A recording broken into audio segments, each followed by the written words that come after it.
paper. Ya hemos hecho varios, hemos construido algunos, nos ha ido muy bien. La verdad que ninguno ha tenido ningún problema en empezar a manejar el instrumento. Recuerden que es un texto argumentativo. Yo necesito ver su opinión bien concreta en ese paper. Recuerden que tiene 5 partes, tiene un título, tiene una tesis, tiene 3 argumentos, tiene una cita y tiene una conclusión. El título debe ser sugerente. Significa que no debe ser literal. No me digas la tesis, ¿sí? En la tesis, bien concreto, al hueso, directo, sin demasiados artilugios. Bien, en concreto, ¿qué es lo que vos opinás, pensás o creés acerca de ese tema que yo te tiré? Antes del tema, no se olviden, vean el video que sigue en este videito, les dejo el video de Isaac Asimov, que les cito en el punto 4 del trabajo práctico de Ciencia, Ficción y Presente. Retomo. Después tenemos el título, tenemos la tesis, después de la tesis tenemos 3 argumentos. Esos 3 argumentos, del tipo que ustedes quieran, tienen que sostener esa tesis que vos presentaste, ¿sí? Aquello en lo que vos crees, aquello en lo que vos pensás, lo tenés que sostener con 3 argumentos. ¿Podés jugar con algún contraargumento dentro de los mismos? Sí, absolutamente. A continuación, una cita. ¿Qué es una cita? Tomás palabras de otro.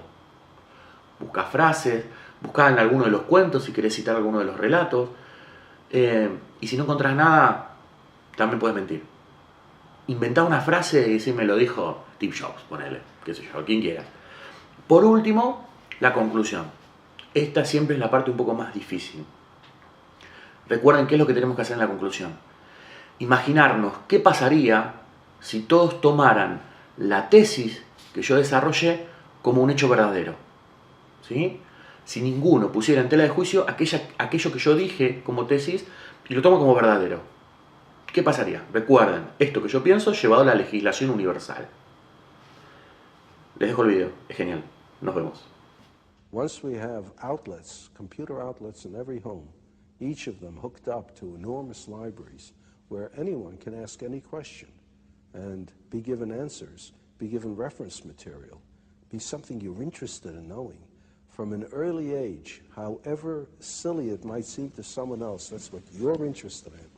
And you ask, and you can find out, and you can follow it up. And you can do it in your own home, at your own speed, in your own direction, in your own time. Then everyone will enjoy learning. Nowadays, what people call learning is forced on you, and everyone is forced to learn the same thing on the same day at the same speed in class. And everyone is different. For some it goes too fast, for some too slow, for some in the wrong direction. But give them a chance, in addition to school, I don't say we abolish school, but in addition to school, to follow up their own bent from the start.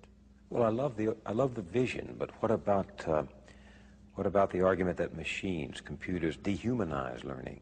Well, as a matter of fact, it's just the reverse. It seems to me that it's through this machine that for the first time we'll be able to have a one-to-one relationship between information source and information consumer, so to speak. Well, in the old days, you used to have tutors for children. A person who could afford it would hire a pedagogue, a tutor, and he would teach the children, and if he knew his job, he could adapt his teaching to the tastes and abilities of the students, you see. But how many people could afford to hire a pedagogue? Most children went uneducated. Then we reached the point where it's absolutely necessary to educate everybody.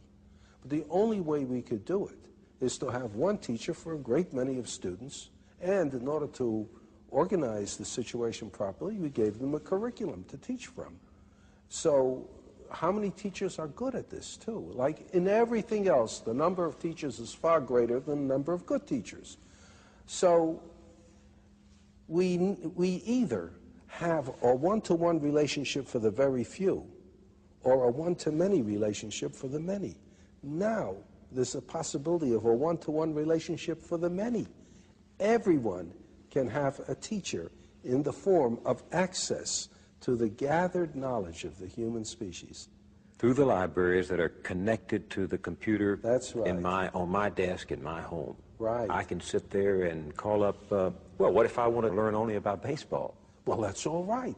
You learn all you want about baseball because the more you learn about baseball, the more you might grow interested in mathematics to try to figure out what they mean by those earned run averages and the batting averages and so on. You might, in the end, become more interested in math than baseball if you follow your own bent and you're not told.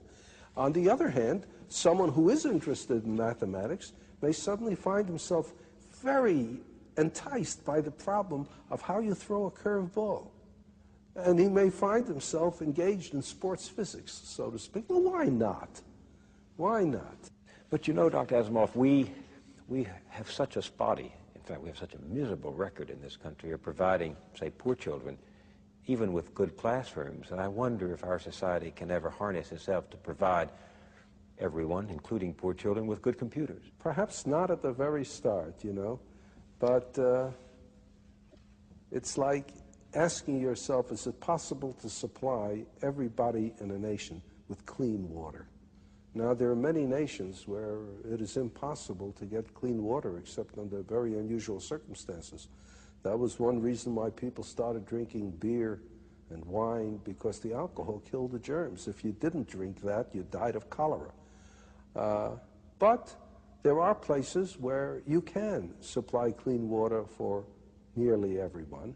Now, the United States probably supplies clean water for a larger percentage of its population than almost any other nation can. It's not that we would expect everybody to have a perfect computer right off, to have equal access to outlets, but you try for it. And with time, I think more and more will. Just as, for goodness sakes, when I was young, very few people had automobiles, very few people had telephones in the home. Almost nobody had an air conditioner. Now, these things are very common indeed, almost universal. It might be the same way. So you're, in a sense, every student has his or her own private school?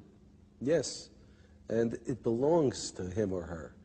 He can be the sole dictator of what he is going to learn, of what he is going to study. Mind you, this is not all he's going to do. He'll still be going to school for some things that he has to know. Common knowledge, common database. Right, and interaction with other students and with teachers. You can't get away from that. But he's got to look forward to the fun in life, which is following his own bent. This revolution you're talking about, personal learning, it's not just for the young, is it? No, that's a good point. No, it's not just for the young. That's another trouble with education as we now have it. It is for the young, and people think of education as something that they can finish. And what's more, when they finish, that's a rite of passage into manhood. Real world. Right. I've finished with school. I'm no more a child. And therefore, anything that reminds you of school, reading books, having ideas, asking questions, that's kid stuff.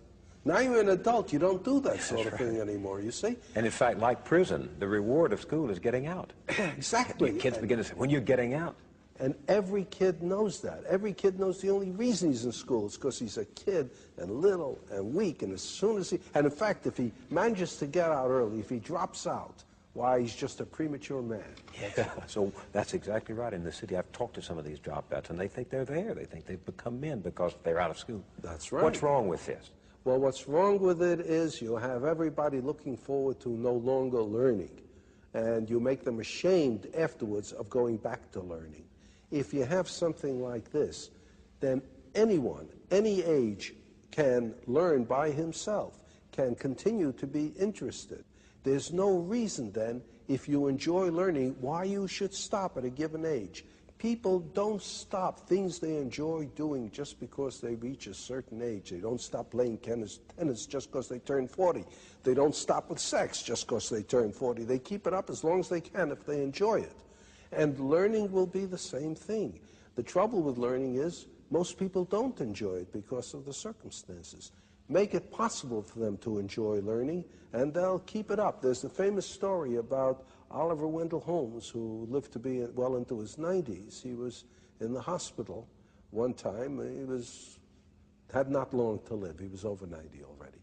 And President Roosevelt came to see him. And there was Oliver Wendell Holmes reading a Greek grammar. And Roosevelt said, why are you reading a Greek grammar, Mr. Holmes? And Mr. Holmes said, to improve my mind, Mr. President.